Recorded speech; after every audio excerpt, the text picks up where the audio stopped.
네, 여러분 육각형 인간이라고 이야기 들어보신 적이 있을 거예요. 게임을 좋아하시는 분들이라면 이 육각형이 훨씬 더 익숙하실 것 같아요. 게임에 특히 축구 게임에서 이 육각형 모양이 많이 등장하는데요. 그 선수의 능력치를 표시하는 그림입니다. 체력, 기술, 그리고 스피드, 민첩함, 피지컬 이러한 영역들이 6개가 있으면 그 능력이 높으면 높을수록 그 꼭지점에 가 닿는 거죠. 그래서 모든 능력이 만약에 출중하다고 한다면 이 육각형의 모양을 모두 다 꽉 채우게 되는 겁니다. 이것을 사람에게 실제로 대입해서 이야기하기도 해요. 그래서 외모, 성격, 그리고 집안, 자산 이런 것들을 사람을 평가할 수 있는 영역들을 이렇게 하나씩 6가지를 해놓고 사람이 이것을 가득 채운 사람을 육각형이라고 이야기를 하고 뭐가 부족해지기 시작하면 모양이 조금 달라지는 것이죠. 학벌도 좋고 또 인품도 좋고 또 집안도 넉넉하고 모든 것이 빠지지 않는 사람은 저렇게 뭔가 꽉 차 보이는 육각형 다이아몬드 모양을 갖추게 됩니다. 오늘날 많은 사람들이 이러한 육각형 인간을 동경하는 것 같아요. 그런 사람이 다들 되고 싶어 하는 것이죠. 부족한 데를 메우려고 하고 또 모자란 데를 채워서 육각형에 가까워지려고 합니다. 그리고 자기의 부족한 부분을 어떻게든 채우려고 안간힘을 쓰죠. 어쩌면 이것은 유한한 인간이 하늘을 동경하는 모습처럼 느껴집니다. 이 유한한 인간은 언제나 자신을 초월하고 싶은, 자기의 한계를 넘어서고 싶은 그러한 욕망을 가지고 있는데요. 그러니까 우리가 지금 하늘을 날고 우주를 향해 나아가게 된 것이죠. 어쩌면 이 자기를 초월하고 싶은 마음은 신이 되고 싶은 마음이라고 볼 수도 있습니다. 그리고 신이 되고 싶은 마음이 오늘날 현대적으로 다시 한번 해석해 본다면 완벽해지고 싶은 육각형의 인간이 되고 싶은 그런 마음이라고 볼 수도 있을 것 같습니다. 선악과를 처음 따먹었던 인간이 하나님처럼 되고 싶어서 그 열매를 먹잖아요. 그것처럼 어쩌면 오늘날 많은 사람들이 이 선악과를 먹고 육각형 인간이 되고 싶어 하는 것은 아닌가 하는 생각을 하게 됩니다.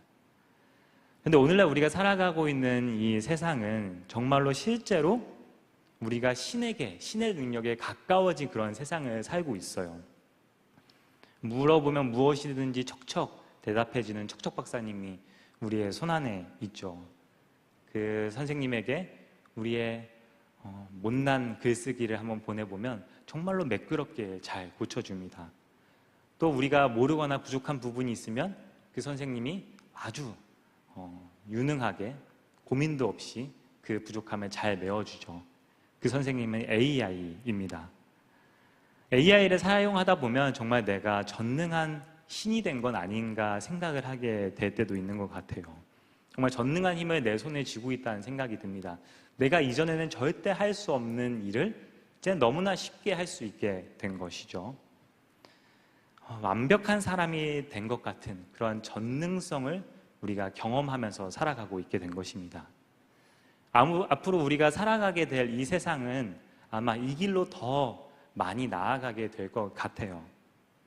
우리가 가지고 있는 인간의 흠을 메우고 결점을 채우고 그리고 우리가 서툰 부분은 조금씩 다 다듬어서 매끄럽게 만드는 쪽으로 우리가 완벽함을 추구하도록 만들어가는 길로 이 세상은 점점 더 빠르게 나아갈 것입니다.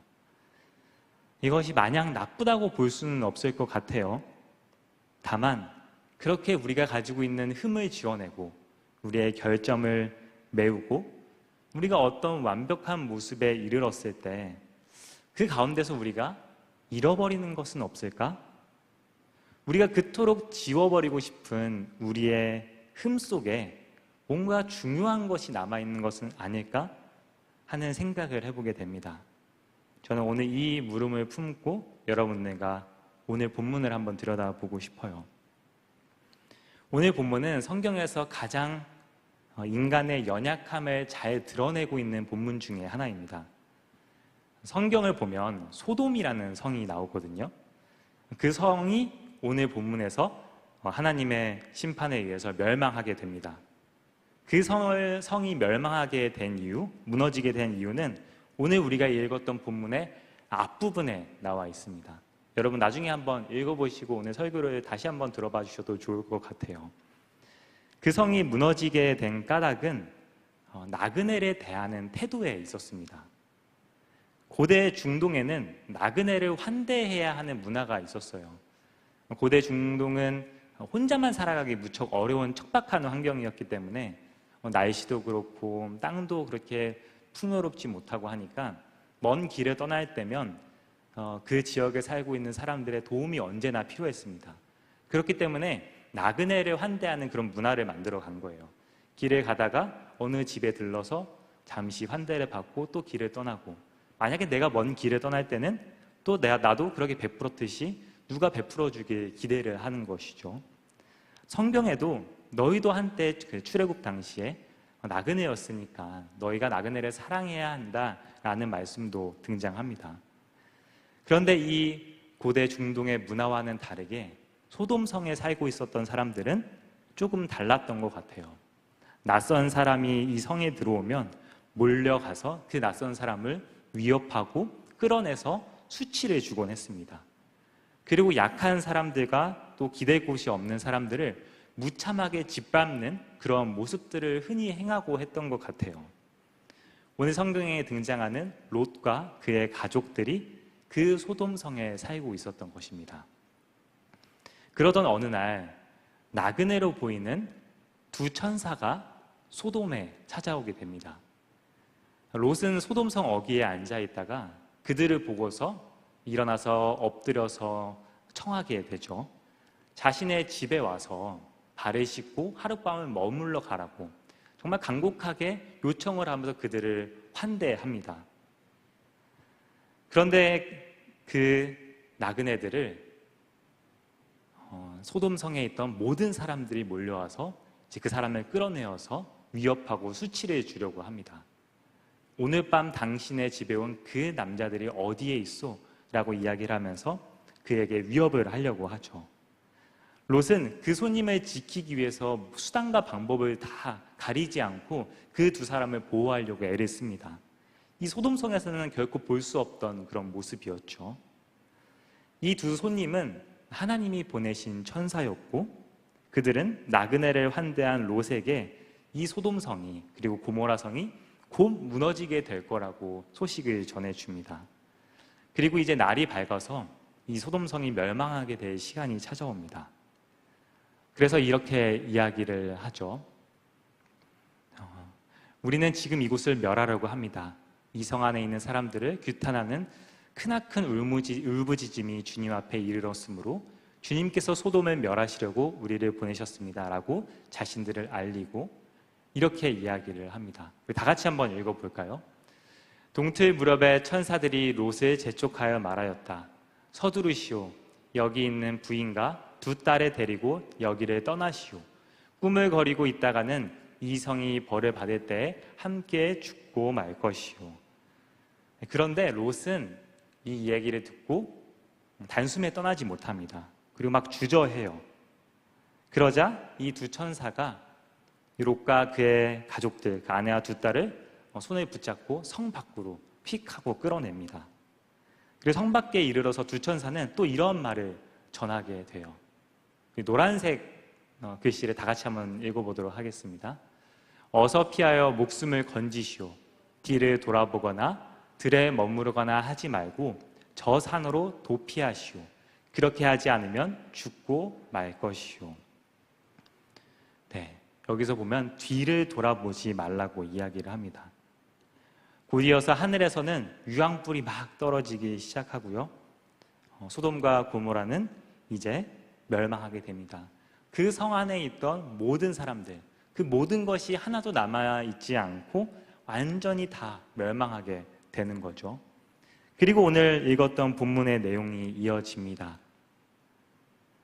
롯의 아내는 뒤를 돌아보았으므로 소금 기둥이 되었다. 여러분 이 이야기 한번 들어본 적 있으세요? 롯의 아내가 소금 기둥이 된 이야기, 저도 어린 시절에 많이 들어봤던 것 같아요. 또 많은 설교자들이 또 목사님들이 이 본문으로 설교를 많이 했습니다. 하나님의 부르심 앞에 철저하게 미련 없이 떠나야 된다. 뒤를 돌아보면 안 된다. 우리가 철저하게 주님의 말씀에 순종할 수 있어야 된다라는 의미로 저도 들어왔던 것 같아요. 또 롯의 아내가 뒤를 돌아본 이유는 세상의 재물에 미련을 두어서이다. 그러니까 세상의 것을 미련 두지 말고 하나님의 뜻에 따라 떠나야 된다라고 그렇게 배워왔습니다. 저는 오늘 이 본문을 조금 다르게 읽고 싶은 마음이 들었습니다. 이 말씀이 우리에게 너무나 철저함을, 너무나 완벽함을 요구하고 있는 것은 아닌가? 정말 아무 고민 없이, 미련 없이, 주체함 없이 돌아보지 않고 떠나는 게 정말로 항상 옳은 일일까? 두고 가는 사람들, 두고 가는 삶을 향한 눈길 한번 주지 않고 그저 떠나는 것이 정말로 우리가 되어야 하는 모습이고 우리는 그런 사람이 되어야 하는 걸까? 하나님의 뜻이 꼭 그 자리에만 있을까? 하는 생각을 하게 되었습니다. 올해 4월에 손석희의 질문들이라는 방송에 김혜란 작가님이 출연을 했습니다. 따뜻하고 섬세한 글쓰기, 또 평범한 우리의 삶을 소설로 아주 잘 표현해주는 작가님이라 많은 사람들이 이분을 좋아하고 또 이분이 이 방송에 출연해서 많은 사람들이 무슨 얘기를 하나 궁금해했습니다. 손석희 앵커가 AI와 인간의 차이점이 무엇이 있을까요? 라는 질문을 던졌습니다. 김혜란 작가는 인간에게는 있고 AI에게는 없는 게 하나 있어요 라고 말하면서 말을 이어갑니다. 그리고 이렇게 이야기를 하죠. 인간에게는 누군가의 고민이나 아픔을 들을 때 어떤 말을 삼키거나 주저하거나 짐작하고 헤아리는 찰나의 망설임이 있습니다. 그 주저함 속에 상대에 대한 배려와 품위가 있다고 생각해요. AI의 유려하고 빠른 답변보다 때로는 인간의 투박한 침묵이 더 큰 위로가 됩니다.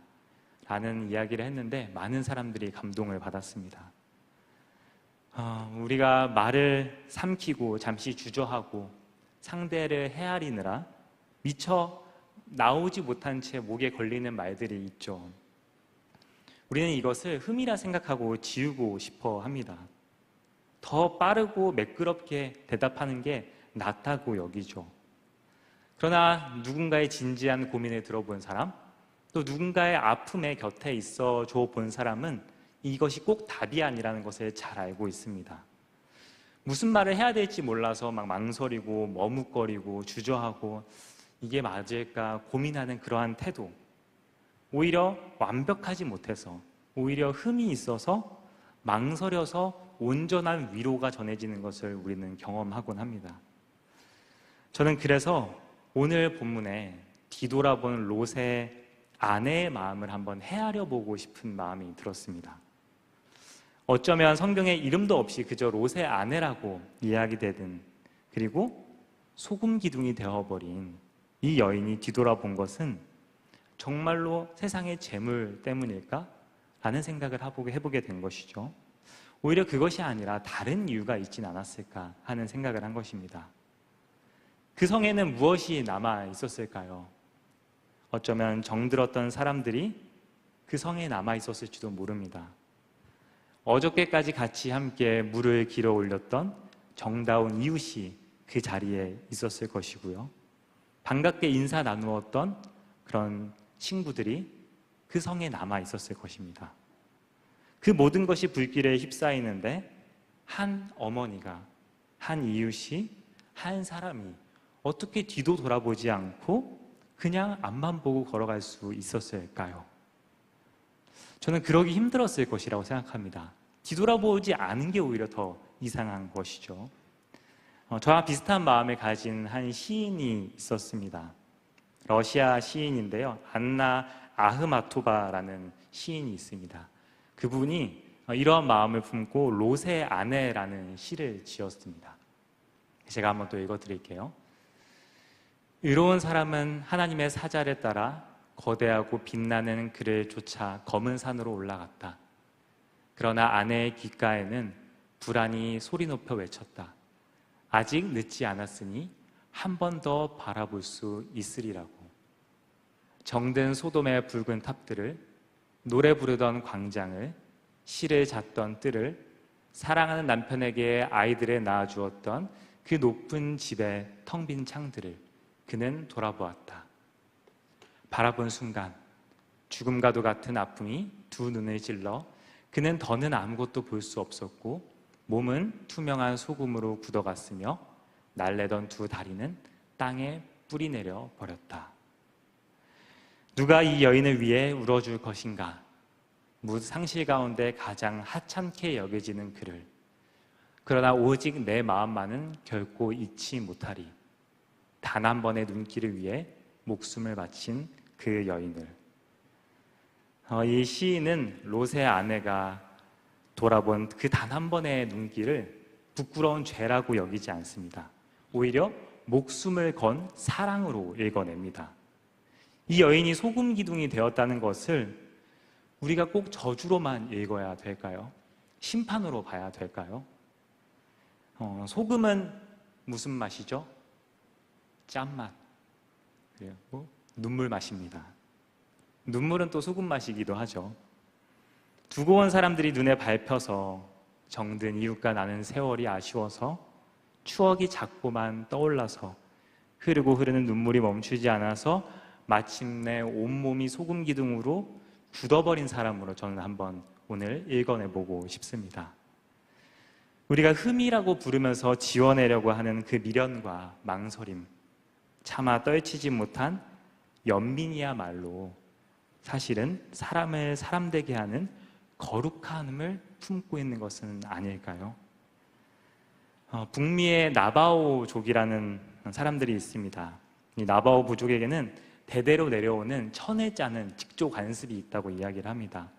이 담요나 융을 짤 때 무늬 한 구석을 일부러 실 한 올을 바깥으로 빼서 무늬가 비어있게 만든다고 합니다. 이런 모양인데요. 저기 비어있는 부분 보이십니까? 이렇게 일부러 만든다고 하는 것입니다. 작은 틈을 만들어 놓는 것이죠. 그리고 이것을 영혼의 선이라고 부릅니다. 이 담요나 이 융을 짜는 사람들의 그 영혼이 이 안에 갇혀 있지 않고 밖으로 나오도록 도와주는 것이라고 합니다. 또 페르시아에서 융단을 짜는 사람들도 이러한 비슷한 관습이 있다고 이야기를 합니다. 이 패턴이 너무 복잡해서 어디가 흠인지 보이지 않는데 이 융을 짜는 사람은 항상 흠을 만들어 놓는다고 합니다. 그래서 이것도 페르시아의 흠이라고 부른다고 해요. 이 사람들도 비슷한 마음으로 자신들의 영혼을 이 안에 가두지 않고 흘려보내고 싶은 마음을 담았다고 합니다. 북미에 사는 아미시족이 있습니다. 아미시 사람들이 있는데요. 이 사람들은 이 조각보를 이어붙이는 이 펠트를 즐겨서 하곤 하는데 여기 보면 또 다 정교하게 만들어진 이 패턴 사이에서 삐뚤어진 부분이 하나 보이죠. 이렇게 자꾸 부족한 부분, 흠을 일부러 만든다고 하는 것입니다. 이 사람들은 아미시 사람들은 이것을 겸손의 조각이라고 부른다고 해요. 왜 일부러 이렇게 흠을 자꾸만 남기는 것일까요? 그들은 이렇게 대답을 합니다. 오직 하나님만이 완전하시다는 것입니다. 완전함은 사람의 몫이 아니기 때문에 오직 하나님만이 완전하시기 때문에 사람의 손으로 지은 것에는 일부러 사람의 자리를 표시하는 그 흠을 남겨둔다는 것입니다. 그리고 그 흠은 진짜 흠이 아니죠. 그 흠은 겸손의 표시입니다. 그리고 나는 하나님이 아니고 사람이다 라는 고백을 거기에 담는 것이죠. 어떻게 보면 완벽하게 그 패턴, 그 직조를 할 수 있었지만, 그 천을 짜낼 수 있었지만 그들은 일부러 완벽함의 그 걸음을 멈추는 것입니다. 그런데 지금 우리가 살아가는 세상은 정반대의 길로 가고 있죠. 있는 흠마저 지우고 지워서 완전히 매끄러운 모습으로 만들려고 합니다. 흠이 하나도 없는 육각형의 모습으로 우리를 만들려고 채찍질하죠. 그 길에서 우리는 아마 많은 것을 얻을 수 있을 것입니다. 그 완벽함을 추구하는 것이 우리에게 가져다주는 선물들도 분명히 있을 거예요. 그러나 저는 오늘 본문을 함께 들여다보면서 우리가 그 길 위에서 무언가를 흘리고 있는 것은 아닌지 우리가 다시 한번 돌아보길 소망합니다. 삼켜진 말에 담겨있는 배려와 주저함, 그리고 그런 품위, 차마 떨쳐내지 못한 연민, 두고 온 이가 눈에 밟혀서 멈추어 서는 마음, 우리를 사람 되게 하는 그 따뜻함을 우리가 놓치고 있는 것은 아닌지 돌아봤으면 좋겠습니다. 우리가 믿는 하나님은 우는 자와 함께 우시는 분이죠. 지체하고 있던 롯의 손을 붙잡고 성 밖으로 이끌어내시는 분입니다. 마침내 불타버리는 세상을 외면하지 못해서 예수님께서 그 세상 한복판으로 걸어 들어오셨죠. 그 하나님을 닮은 사람이란 흠이 하나 없이 반듯한 사람은 아닐 것입니다. 오히려 이웃이 눈에 밟혀서 차마 지나치지 못하고 뒤돌아보는 사람의 모습일 것입니다. 그러니 우리가 완벽을 향한 세상이 아무리 빨리 달려간다 하더라도 우리는 그 안에서 망설임을, 연민을, 그리고 멈추지 않는 눈물을 계속해서 흘려보냈으면 좋겠습니다. 도리어 우리에게 남겨주신 겸손의 조각, 우리의 흠, 우리의 부족함을 오히려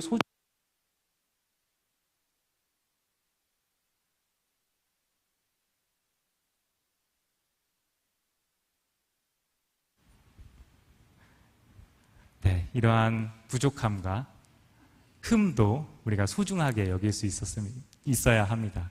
이것이야말로 겸손의 조각이지 않을까 싶어요. 뒤돌아본 사람의 마음이야말로 우리가 지워서는 안 될 사람다움의 자리라고 생각합니다. 우리 온양장로교회 청년 여러분들이 여러분의 부족함을 지워야 될 그런 흠과 또 메꿔야 될 자리로 생각하지 않고 오히려 그 자리가 참된 인간다움의 자리임을 기억하고 그 마음을 품고 이 세상을 살아가는 우리 모두가 되었으면 좋겠습니다. 우리 시간 함께 찬양하기를 소망합니다. 하나님 아버지의 마음, 아까 불렀던 찬양 한 번 더 찬양할 텐데요. 우리의 연약함을 품으시고 따뜻하게 바라보시는 주님의 시선을 우리가 닮아가길 소망한다는 마음 담아서 함께 찬양하도록 하겠습니다.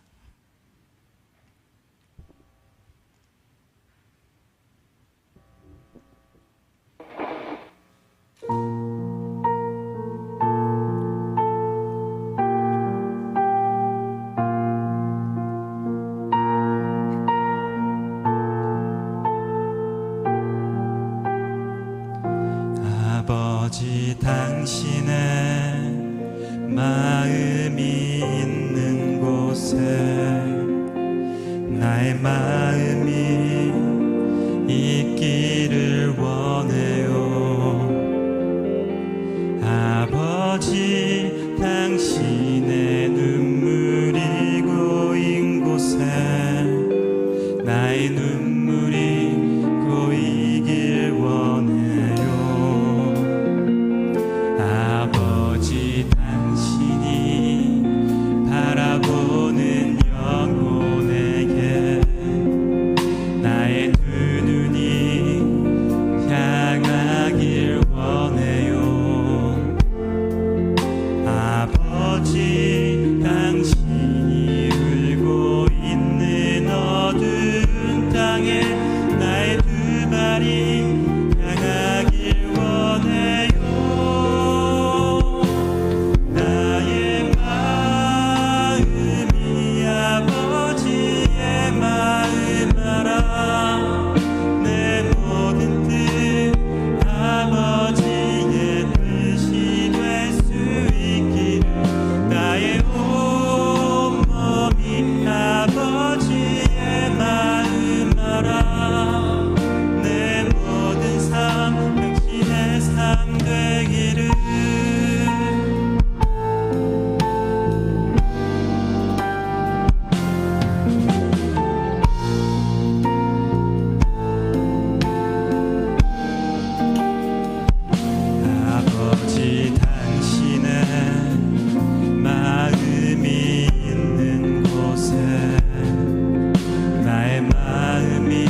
우리는 오늘도 안전하고 싶어서 애를 씁니다. 부족함을 감수려고 하고 모자란 데를 메우려고 하고 남들에게 들킬까 두려운 흠을 지우느라 마음이 바쁩니다. 그러나 어느새 사람을 사람 되게 하던 온기마저 우리가 지워버린 것은 아닌가 주님 앞에 겸손히 우리를 돌아봅니다. 누군가의 아픔에서 함께 머뭇거릴 줄 아는 마음, 두고 온 이가 눈에 밟혀 차마 걸음이 떨어지지 않는 마음, 이것을 약함이라 여기며 부끄러워한 우리의 모습을 회개합니다. 주님, 우리에게 지체하는 롯의 손에 붙들어 주셨던 그 자비하심을 기억하게 하여 주옵소서. 뒤돌아본 그 여인을 정죄하는 것이 아니라 그를 위해 울어줄 수 있는 마음을 우리에게 주옵소서. 세상이 흠없는 세상을, 흠없는 완전함을 향해 달려갈수록 우리는 도리어 주님이 우리 안에 남겨주신 겸손의 조각을, 그 사람다운 연민을 소중하게 여기게 하여 주옵소서. 그리하여 우리가 흠없는 사람이 아니라 이웃을 돌아볼 줄 아는 따뜻한 사람, 그러한 삶을 살아가는 우리가 되게 하여 주옵소서. 이제는 우리 주 예수 그리스도의 놀라우신 은혜와 하나님의 그 따스하고 무한하신 사랑과 성령님의 거룩한 친교가 완벽함을 버리고 온전함을 이루고자 결단하는 온양 장로교회 청년들 위해, 그리고 함께 예배하는 모든 이들 위해 지금부터 영원까지 함께 하시기를 간절히 축원합니다. 아멘.